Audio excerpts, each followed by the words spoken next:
Okay, I'll do it. Take two. Oh. This is what That's increase. a beer. No, it's No, not. it's Waterloo. It's Waterloo. It's water, the sparkling variety. Send the check. Sip sip. Listen, I had a couple of friends who listened to my episode, which thank them for watching. That's awesome. But they were like, James has such a good podcast voice. What? Yes. I am honored. You have fans. Oh my gosh. You have fans as well, because I've shared it with my friends and I they're love just that. like, that's awesome. You are famous. I'm basically famous. Yes. No autographs, please. Yet. That's how I operate in the world today. No autographs. No flash photography. Super random question, but do we know, is there such thing as like, and I, big apple the sky or whatever the phrase is, but do they have award shows for podcasts? They've gotta. Yes. We should start. We should start and then award ourselves. Yeah. The very first award. And the whole premise of the award show is for everyone to sit down and watch us win everything. Oh my god, I would love that. Yes. What would we call it? You know when people, what is it called when someone wins like a Tony, an Oscar, like they won all the big categories? It's like Epcot, but not. You know what I mean? I didn't An realize EGOT? that was a thing. Yeah, EGOT, Epcot. It's not Epcot. Epcot's That's a place. So like those are so different though. They're exactly. That's why there's very few people that have, not very few. There's a good portion of people that have gotten like, I think it was a Grammy. Okay, let me write this out. Grammy, Tony, Emmy, Oscar. I think it's called the EGOT. It's an EGOT. So they got all those awards.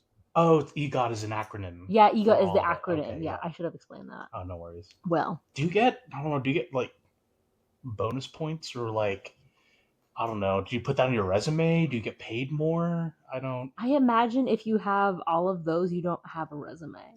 Like you just exist. Fair enough. You just exist and get money. It's like, all right, Denzel Washington, where are you from? What have you been doing? Mm-hmm. Who are you? Yeah, Denzel Washington? Who do you think you are? For the record, I know exactly who you are. I'm just big fan. This is just a formality. We have to go through things. I was actually thinking about that the other day though. I was thinking about how famous people, like, they still have to audition, right? So for Wicked, like Ariana Grande she auditioned against, I think, what was her name? Dove Cameron, and a couple other people, and you can also see their audition taste. But it sometimes surprises me that like famous people also have to try. Was she like personally asked by someone? No. Okay, so like her age. Okay, this has been like if you follow the saga, follow the lore. The lore. Listen, this has been a like lifelong dream of Ariana Grande is to be in Wicked. She like put in a tweet. I didn't realize. Okay. Early 2010s or something like that. Like this would be a dream role to land. She's wanted to play Glinda forever. Has she been in like Broadway or like musical productions? She started in, I think it was a musical theater production called 13. And it was with... This is independent?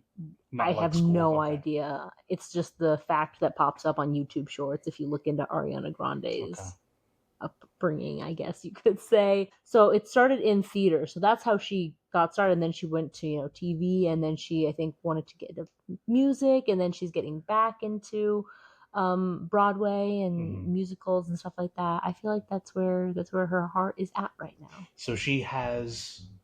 a finger in Grammys. She has a finger in Grammys.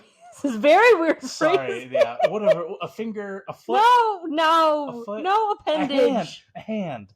There we go. She has. Okay, that's an appropriate appendage. Oh my goodness. Do you remember that the Grammys whole stuff when she was nominated for like a bunch of different categories? She had like a 7+ minute performance or something like that. It was a very long set for the Grammys, and then they used her in promo. Like Ariana Grande is nominated for all these categories, and then they gave her nothing. She got no Grammy. Oh no!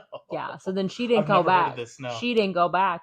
Also, I do think it's cool if someone wins all these awards, but also, award shows are fake. You know what I mean? Like, I feel like sometimes they do artists so dirty that I'm like, your institution actually doesn't matter anymore. Like, I don't trust you. You're not credible. Yeah. Which is a good segue into what we're talking about. Yes. What adults... What they don't tell you What they about don't being... tell What the topic, what they don't tell you about being an adult. And I feel like, so how I do my podcast. Oh, that was a terrible segue on my part. It was a great segue. Okay. In terms of Can we connect it? In terms of we tried. In terms of we tried, it was a great segue. I think the reason that this whole thing came up is because I feel like last week we were going to film the podcast, right? We were going to talk about Wyoming, of all places, which also I feel like that conversation cannot happen without my husband, Bradley, who was born and raised in Wyoming.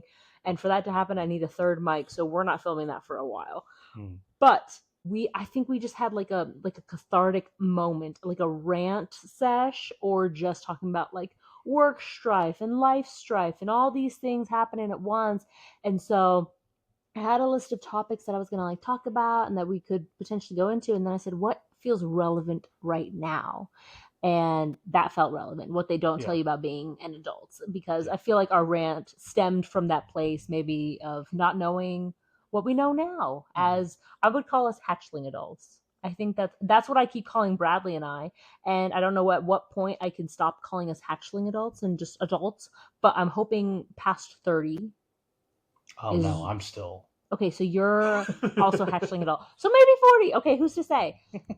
But yeah, I wanted to start the conversation there. I'll start with you. Okay. What is something that they don't tell you about being an adult? All the things that we saw as like super lame as young kids, like looking up at adults and like, gosh, why are you guys so boring and lame? And like, why are you like angry all the time and stuff like that? And now that I'm boring and lame and angry, I'm kidding. No, like, but now that I'm like kind of that age, obviously on the younger side, I'm like, you know what? I get it. I understand the importance and the luxury and all the great things that come with sleeping at 8 p.m. Yes, like a bedtime. Yes, parenting yourself. Yeah. It feels amazing. And another one is like, I see the benefits of not waking up like hungover from from the previous night's events, sort of thing. Yeah. The things that used to scare us as kids of like, I don't want to be lame when I grow up. And then you grow up and it's like, oh, it's not really being about being lame. It's about being prepared. It's about surviving. Surviving. To some degree. Right, surviving. But I think it's more like stuff you're seeing on your phone and stuff that's going on at work and just technology and in general. Things are way faster now. So you got to be like quick and ready for it. You got to be able to, I guess, react whenever the time calls for it. And that requires, you being disciplined with getting enough sleep, eating well, not going out every single night. So the transition point definitely was probably about 6 months to a year in actually working and making my own money and actually sacrificing my time to make my money. Previous to that, I've had like a couple, gigs here and there.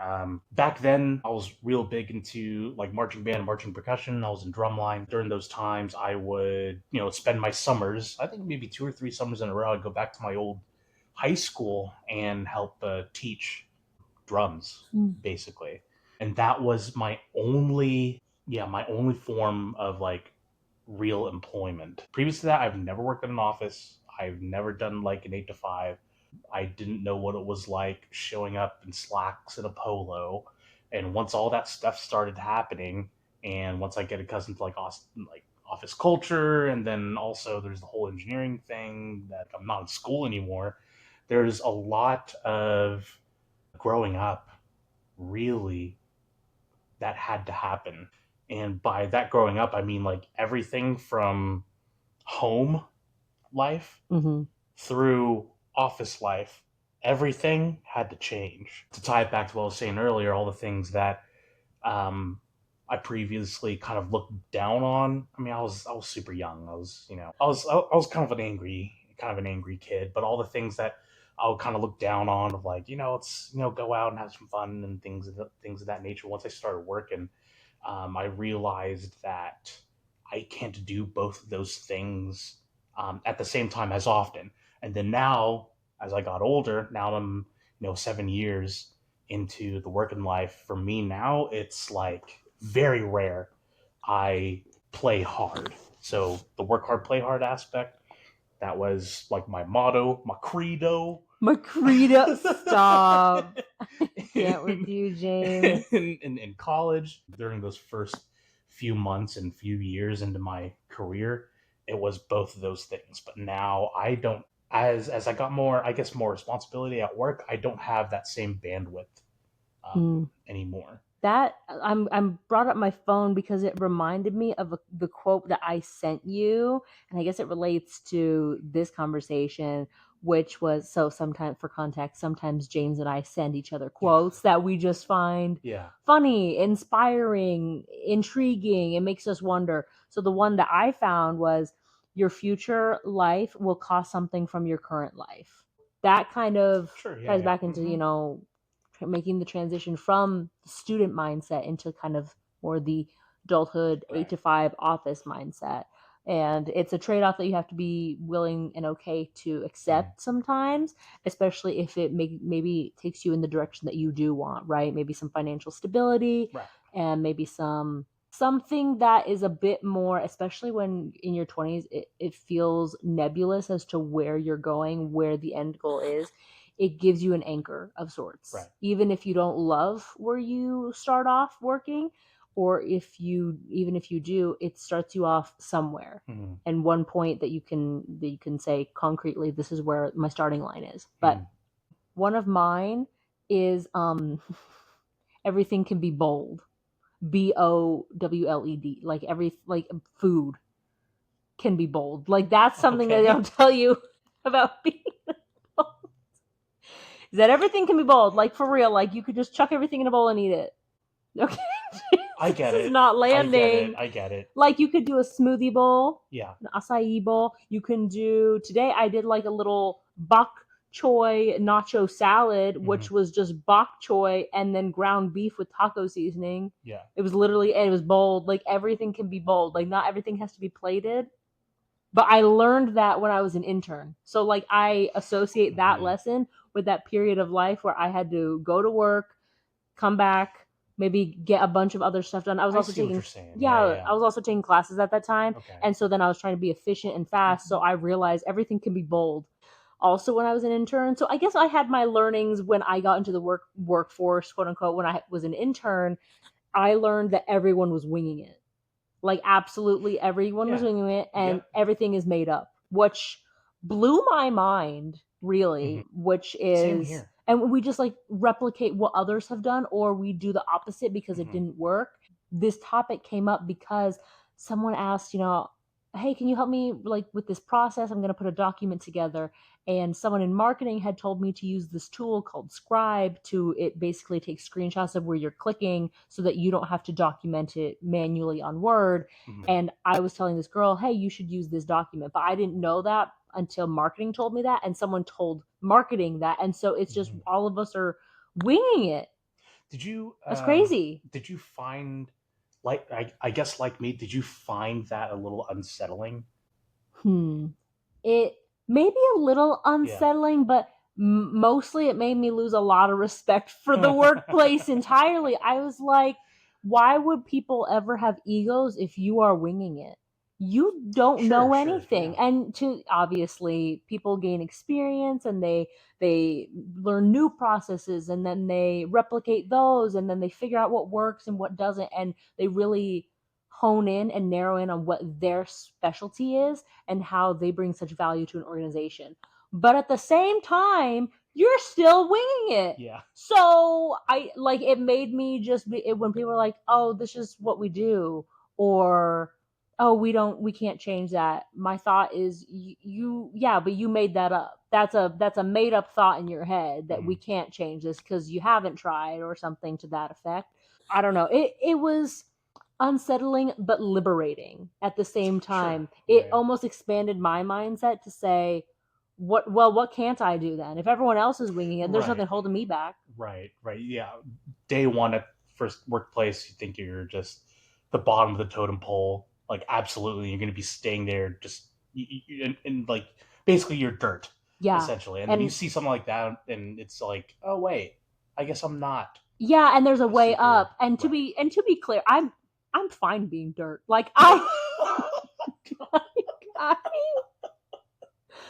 I tell people all the time, I am the bottom of the totem pole, and boy, do I love it. That's today's message, boys and girls. Just don't Is try that and stay down and get it's walked over.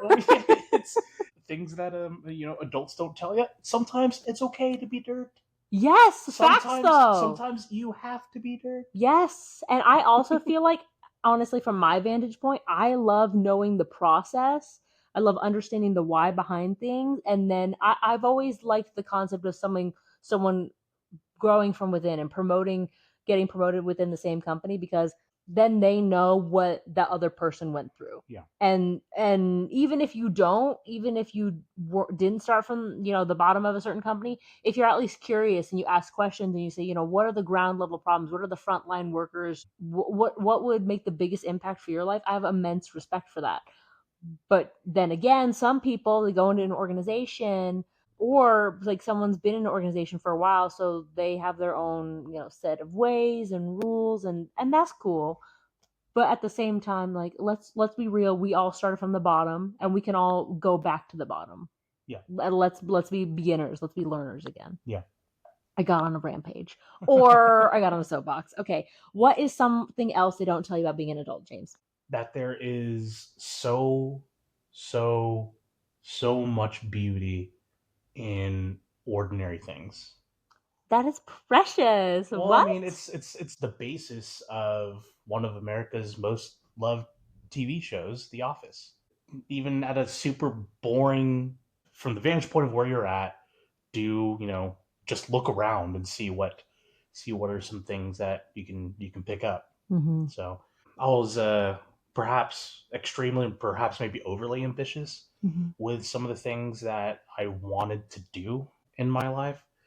But a lot of the times when you move up too fast, you don't appreciate the things that are around you, but two, you kind of shun yourself out from potential growing opportunities, taking things too fast, I guess.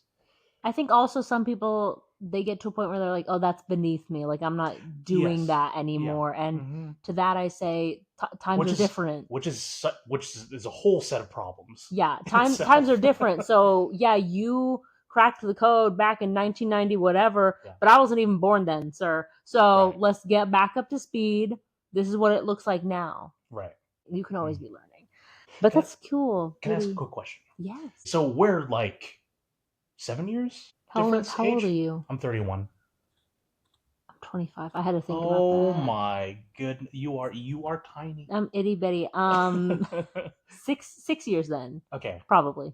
growing up for me, just like TV shows and movies and whatnot, it was a lot of things that led me to get to the point of being, I guess, like overly ambitious, particularly with like some of the Disney stuff. It's like you're encountered with a problem, you somehow succeed in it, and you will win the game at the end, or you'll get the girl, or something awesome happens. And for me, when I saw those things, I was like, yeah, I want that. And I became very, very ambitious in that regard. Was it the same for you, I suppose? I think that the question is basically like how did media idealize what you thought life could be? Maybe a little bit. I think, yeah, yeah. So for me, I saw it. I was like, "Oh, that's super cool." Like, I would like Hmm. to grow up and have money to be able to, Right. like, Hannah Montana had like a revolving closet behind another closet, so she had her ordinary closet, and then she'd pull back all the clothes, and she'd be like, well, this is my real closet. And then she'd go, and then it'd be like technology and like decked out and like all these shoes. And I don't even like shoes that much, but I was like, oh my God, I love shoes. Yeah. I would love all this. And so all that seemed cool. And then now grounding myself in reality, I'm like, oh, that costs money, like to do cool things like that. Also to just even own a home in general. So where you can do those cool things and whatnot. So I think in a material sense, yes, not necessarily personality wise and stuff. I may have to noodle more on that idea. That could potentially That be can be its own topic right there. But to that point, I think it does influence. You're like, oh, I'm gonna have friends. Like it's gonna be natural or easy or something, and that's not natural or easy, the expectations, right? Especially when you move to a different place. And then to your point about media, I think that's also evolved to where it was just, oh, there's a problem, solve it. And then it was happy ending. Now I feel like media is more real, but less real in the sense that we see actual like awkward times or struggles, or we see those actual storylines played out on TV, but by gorgeous people who are not in high school. And you're just like, okay, so it's real stories, but now it's painted differently because these people actually have their lives together. It's still not like a reality sort of thing. So it's a different warped reality just based on different times. And maybe it was mentioned and I just didn't really pay attention to it growing up, but things never go as planned. they never do. What I guess missed out on from all the movies and TV programs I watched is, again, it shows the star, the protagonist, always succeeding in things, but I haven't really seen many or any at all where the protagonist doesn't, or where the movie ends where the protagonist doesn't end up like in the place that he or she needs to be.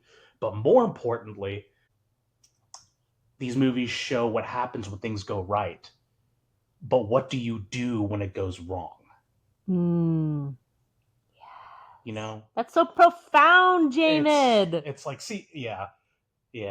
It's something that I'm still that we're all, I guess, trying to figure out. And I will say that I guess I was a little bit more blindsided from that. And I guess I am somewhat embarrassed to admit that. Blindsided by, reality, not really knowing what to do when things go wrong. It's easy to just kind of sit down and sulk in it, and you don't have the awareness that you're doing that. And before you know it, years have passed and you haven't moved an inch. Sort of thing. Yeah. I'm real. It's getting pretty dark. I don't know. Because you open up the podcast today as we're speaking, like, oh, I didn't know you could bowl things. I'm sitting here going like, you're like, hello, darkness, my old friend. Yeah, exactly. So I think the duality works. I feel like the duality works because both are true. Yes, they are. Times are dark and things can be bold. You know what? I'm gonna bowl. I'm gonna bowl. That's gonna fix everything.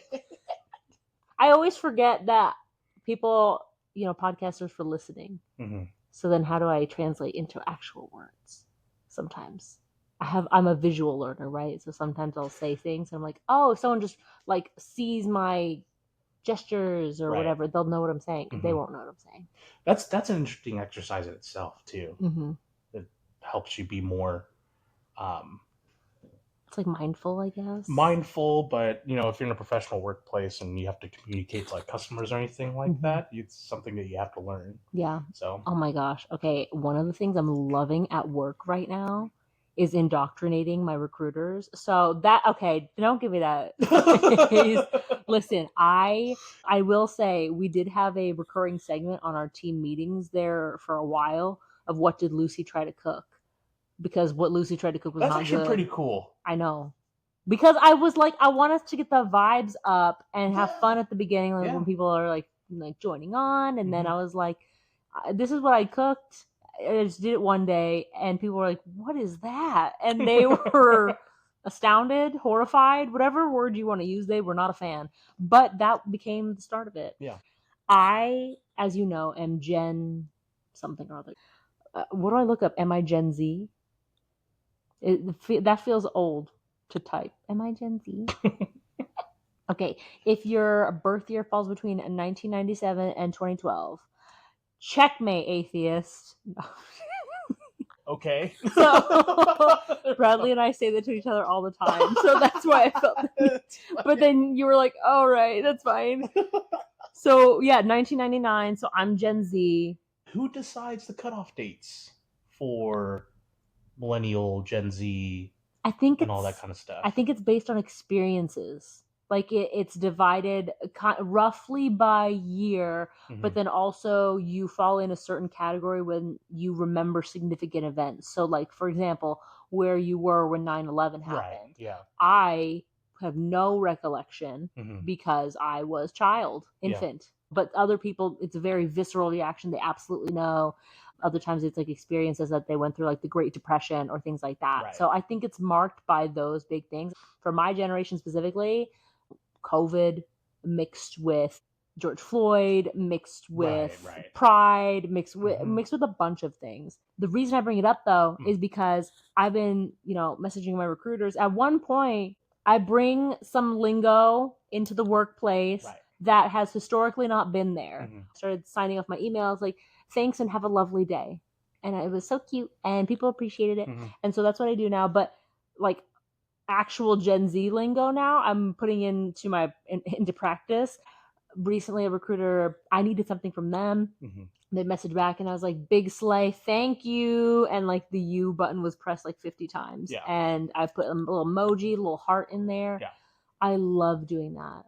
The last birthday wish that I just sent out said, all caps, "Happy birthday, pop off slay queen." Okay. And put a little cat emoji in there. Yes. That gives me so much joy. See, for me, 7/8 years in, I just now started doing that. I send memes to everyone, even people I should not. And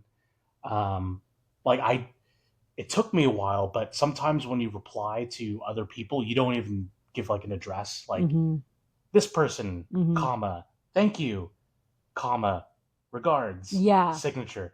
I only just recently started saying like, "Okay, cool, thanks." Oh, okay. I see what you're saying. Yeah. I semi recently have done that. On Outlook, you can now do the little reactions. I saw that. Yeah. I have now ventured farther to the right of those reactions. Right, so the left is like a thumbs up and a heart emoji, and then like a laughing emoji. I'm slowly starting to experiment with the others, which would be like a celebration emoji, and a crying emoji. I recently used the crying emoji because I was like, "Oh, I don't like this email." Sad emoji. But I love that people are embracing it. I am a fan. Yeah. Wrapping up what they don't tell you about being an adult. Organizational changes happen, and they happen frequently. Like people go and get a new job, or there's a restructure in the organization, or people are laid off or let go, and all this stuff. When you're in school, I feel like you're with the class that you came in with, right? I was in my business floor. So the people that I started freshman year with, majority of them were the people that I graduated with. So we all kind of stuck together in a herd and graduated around the same time, and we were on the same path in that sense. In a workplace, everyone is at varying levels of their career. So even if they're super happy at their job, maybe they want to switch industries. Maybe they want a different title. Maybe they want different pay. So if they cannot find that internally, they'll go somewhere else. And you're like, "What? I thought we were doing good together." It's never a personal thing, but then you do realize, okay, so people have like their own lives going on outside of work. And that's also why I'm wary of when people are like, treat work like family, or what's the phrase? We're a family here. We're a family. We are not a family. We are not family. We're not a family. Don't tell me we are. Yeah. That's weird. Yeah. That is weird. You didn't birth me. You didn't raise me. I get very like, company is not family. Organizational changes happen, and they happen much more frequently than you think they will, and probably more than you'd like them to. And so you have to be able to be okay and adapt, because when someone shifts, it moves all the other pieces of the puzzle. It leaves room for other departments to be merged or separated or sold off, and just things happen. And it's okay, but I feel like no one really like told me that it happens that frequently. And so first couple times it happened, I was a little freaked out, like, oh my gosh, things are like, is the company okay? And it's fine. The company does what it does. Yeah. And you press on. Kind of going off of that, at my internship, I witnessed someone get terminated during my internship. Oh my god! Wait, some people had that experience though. Yeah, for me, that was when I learned that, like, oh, this is real. Yes, it's real. I didn't realize that. You're like, oh, it's not a drill. Yeah, exactly. This isn't like Office Space the movie. They just kind of go off and do things. No, the guy shook my hand in tears and be like, "Hey, good luck." That's so sad. And then he was escorted out. Oh my god. Yeah. Wait, that's traumatic. I haven't seen that, but one of the interns in my class, their manager left before the program was completed. And so he was left without any manager. And that was at the end of the program. One of the interns, his manager left at the start of the program. So then he didn't have a manager for a smidge, and they had to shuffle him around. And he was like, I'm lost. Like, he wasn't lost, but he was like, I have no manager. Like, who's gonna manage me? I can't manage myself. Yeah. We're interns. So yeah, that's so sad that you had to experience it. I mean, you also experienced it later too with other people. But doesn't matter. For me, it didn't matter if it was once or twice. I don't think I'll ever get used to that. Yeah. Which is probably a good thing. It means you got some humanity in you for sure. That's good. Okay. Hello, darkness, my old friend. Hello, darkness, my old friend. Yeah. To circle back, oh man, the corporate jargon. Let's have a sync. Let's have a daily stand-up. Let's have a one-on-one. Let's have a bi-weekly. Goodness. No, let's not. Let's not and say we did. Circle back. I never knew the day would come that I would start saying, "Let's circle back." Do you use it frequently? I do. I've never said that. I talk to my customers once a week, and whenever something comes up that I don't really know the answer to just yet, I just go, "Oh well, let me figure it out. I'll circle back with you. I'll send an email." Oh my god, James! Oh my! Is this what growing up is? This is like corporate jargon. We should have a bingo card. That would be fun. Like, we should make one for each other, because there's probably some corporate jargon that I use a lot that maybe you don't, and like vice versa. Because I've never said that. Circle, but I will not be circling anything. I don't know what I'm going to circle, but for me, it's like, if I'm going to circle, it may be towards elsewhere. Is it going to be back? Where's the destination? We don't know. And so I've never said that. You know what I've been saying lately is, thank you for your patience. That basically means like, I'm big delay in getting this back to you. Yeah. Thank you for your patience. Because sometimes I'm not sorry. For real. I am like, this was the bottom of my list and now I'm getting to it, but thank you for your patience. Yeah. What other corporate jargon do you say? Now this has got me cooking. Sync ups. I call my meetings sync ups. Mm-hmm. I have no sync ups. I used to call them, here's the sad part. I used to call them hootenannies. just to put like, a little flair, a little pizzazz, a little zest. Okay. And like what will be our sync ups. But now I've adopted sync up just out of the blue one day. And I hate that. Yeah. You know what one I don't say, but I really love to either hear it, or when I do get to say it, I feel like it's like exclusive.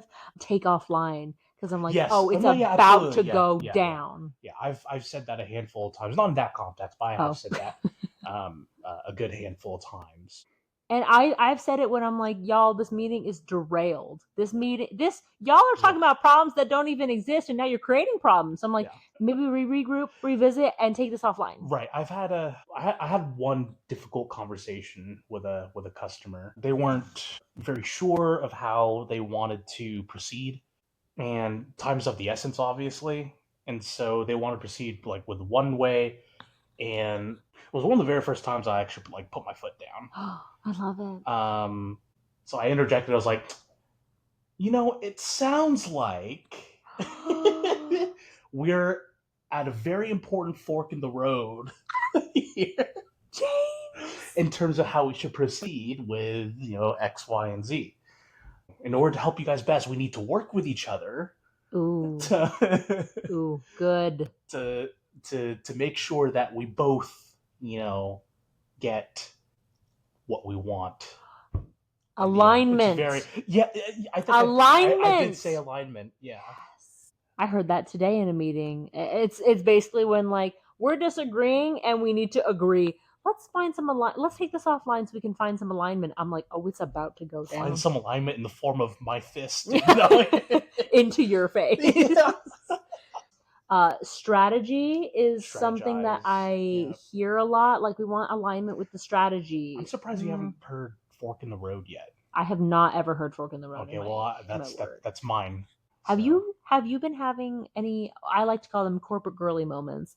Have you been having any corporate girly moments as of late? And I'll give an example of mine. Okay. My most recent one, which was funny because I wasn't that upset by the situation, but I was like, this is a perfect opportunity for a corporate girly moment. We had some of our contractors reach out to me and they said, there's this watermark that's appearing on our screens and it's getting in the like we cannot really answer our emails or work like this. So I reached out to IT. I said, hey, is this a security threat? What is happening? Did we let something in on accident? And they said it's not a threat. I reached out to IT guy number one. He's my homie. And he said it's not a threat, it's a feature. He said feature in quotations, which was so funny to me. He said it's a feature, it's for loss prevention. And I messaged back and I said, well, I can tell you it's not preventing the loss of my patients. Soon I'll be the thing they need security from. That's pretty. Laughing emoji. Okay. So that way he knew I was joking and it wasn't his team. He referred me to other people to talk to, but he also laughed at it. So it was good. I was also having a day probably. So I was like, this is a way to get my frustration out with the right person. The right people can take my jokes very well at work. I know I've had maybe some very mild ones. For context, friends, I threw out my old mattress because it was very old and I couldn't get much sleep with it. Hence my kind of like weird mood. When we tried to film last time. Right, yeah. And I just wasn't not the right headspace. Not in the right headspace, and inevitably some of that can come to work. So I'm sleeping on my couch right now, and so I'm waiting anxiously for my new mattress to finally come in. I even bought like an adjustable base to help with like lower back stuff and sleep apnea. Hopefully, just to get back all the lost sleep that I've had, not just in the past like few weeks, but potentially for the past few years. And of course, when you're tired, you're in a fog, and when you're trying to be productive with the work that I do, it can get very frustrating when you feel like you're not being productive. So I've been staring at like a calculation for weeks now. I didn't have a moment of like actual verbal like frustration or anything like that. It is very much I need to get out of this place for like 2 hours because the calculation isn't calculating in my head. Yeah. And I can't. And you can't force it. You got to take a step back and then say, if I need 2 hours now, I'll just work another hour later, but that hour will actually be productive. Right. To answer your question, my corporate girly moments, they don't come often, but when they do come, they're very quiet. Are you more introspective when those happen? Unfortunately, yes. Much to my chagrin. So that's not a very fun answer, but I think it's real though, and that's what we want. We've chatted a lot about what they don't tell you as like when you become an adult, and a lot of it stems from just maybe like not the best place. We feel like maybe we're blindsided or just like not told, or we learned it and people said, "Yep, that's life," and you're like, "Okay, so I'm just supposed to sometimes accept it." Which some things you can, some things you shouldn't. Going forward, what are like some actual practical tips that can help people, like things that you've learned? What has helped you cope? Sleep, bro. sleep. Mm-hmm. There's a guy on YouTube that I follow. He was basically on house arrest for a number of years. But one of the videos that he mentioned was like, how do you stay sane while you're on, like house arrest? Because obviously you're on house arrest. You can't go You can't anywhere. do anything. And so he said there are four things in order he has to do in order to keep his mind straight. Is number one, first and foremost, sleep. Two, eat for fuel. Three, physical activity. And then four, screens off. I think that extends throughout the entire day. The screens off, which especially includes just before you go to sleep. The point is that sleep is the most important thing with keeping just a clear mind. I guess to better answer your question, more efficiently answer it, is to deal with all this. You have to give yourself a fighting chance to have a clear mind. Mm-hmm. So that way you can stay present and stay real within the moment and not have fog or any preconditioned or preconceived thoughts or or feelings about someone or a situation before you jump into it. I love that. I love that. It is so important. And when you don't feel like you're at your, it doesn't even need to be optimal level. When you are not at functioning level, you go through the rest of the day and it feels like a wash. So I Right. feel like sleep is a really good tip. And the more often you try and force yourself to work with a foggy brain, that leads to burnout. And that's a whole other issue. Mm-hmm. You should be okay enough to be able to begin the progress of dealing with whatever's bothering you Mm-hmm. or whatever things come down the pipeline that you need to take care of. Yeah, I like that. I think some ways that I wrote down to manage first is being a forward thinker, which just means what will your future self be happy about? Mm-hmm. And also defaulting to a might as well mindset. So, might as well just put the dishes away now because they'll need to go away later. And later the food will be dried on and it'll cause a whole bunch of things. So, why don't I just nip that in the bud now? Because it's either hard now or it's hard later. Mm-hmm. So being a forward thinker in that prospect, and also what would make you happy later, like maybe putting a couple dollars in a pocket of your winter coat, and then Yeah. suddenly you take it out and you wear it, and you're like, "Ah, I'm gonna get myself a coffee," and that's kind of cute, right? So I think those are Yeah. ways to manage. It's just in injecting moments of joy, Sure. and also it's like reparenting yourself a little bit, Right. right? So if you need to have those moments and you're like, I need to recenter, Mm-hmm. I think being a forward thinker helps. Get good with frustration. I heard this on a podcast today, and I think there are so many things that are frustrating, and being able to say, what can I do about the situation? What can't I do about the situation? And also, when we feel frustration, maybe just how to manage that emotion. It's not immediately lash out or act. Mm-hmm. It's saying, okay, I'm sitting with this emotion. What about this particular scenario is causing that emotion to bubble up to the highest point? Mm-hmm. And just being able to sit with that. I feel like regulating our emotions is huge. Yeah, and I think to add on to that too, it's also being able to recognize if you're annoyed by something, being able to step back and really reflect and think of like, okay, is this an actual threat? Mm-hmm. Do I need to be annoyed with this right now? Thoughts and feelings are going to happen, but and this is a really hot take. Thoughts and feelings are going to happen, but that doesn't mean they're always real. Yes, James. I As agree with as that. scary as that sounds, Because some people, they've got big emotions, and that's mm-hmm. okay, I've but had that to doesn't justify all action. yeah, and to I've been in therapy for years now to finally come to that point. So it does take a while, and I think unfortunately we live in a culture where we kind of have to be hard headed during the development years because there's so much stimuli and there's a lot of just ugliness that you have to build some sort of defense against, and that defense may or may not be rooted in something that's real, but you know that it works and you hold on to it, and the more the more you hold on to it, it becomes habit, and then as things become habit, the awareness of it even existing starts going away. And so, hence why you go to therapy and try and figure out where you notice that your growth has been stunted, and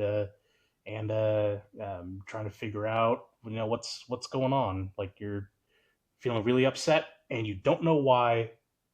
I don't care. I need to find someone to talk to about this. Yeah. So that was kind of a Having an departure. I think having an outlet is basically really helpful for that emotional Right. regulation piece, because sometimes people think that the outlet is others, and oftentimes that is not the place to put those emotions, is Right. on others. Especially a lot of times people aren't going to be meeting you with the expectation you think they are. Mm-hmm. They're maybe not as well equipped to deal with those big emotions. And so I like doing voice memos, I like journaling. Sometimes I'll just take a break, and I say I can come back to this emotion, but right now I feel like it's a bit too much to really handle. Right. So I feel like that was a good point. It was really good.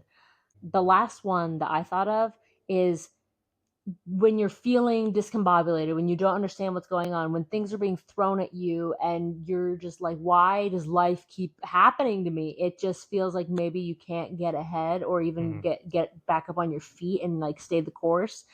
In the history of the world, someone knows what you're going through, or someone has experienced it, or has some adjacent experience. Like it's not maybe the exact 100% scenario, but you can get pretty darn close. And even if you can't connect with them, if you don't know where those people are, someone's experienced it, and you just have to know that you're not alone. Whenever I run into an issue or a problem, oftentimes I'll go to Reddit. I'll be like, this thing is happening, is that normal? Or just have other people felt this way? And you see that people do. In the history of the world, people have gone through what you're going through in different variations, of course, but hopefully that gives some level of, okay, I'm not on an iceberg alone, left to deal with life. So those are our thoughts on the matter at On the hand. matter, there can be there. We jumped around quite a bit, but we can. I'd love to circle back Oh, and and talk about specific aspects of this conversation a little bit further. I think will be I think will be a lot of fun. yeah, 100%. There's multiple times we're like, oh, we could go into this deeper. Absolutely, Like, we'll just for schedule sure. another one of these. Yeah. It's super fun. James, thank you again for being on the Oh, I'm podcast. honored. I'm honored. I'm excited for the next one as always. Yeah. Yeah. But guess what? We press on. I was gonna say that. We press on.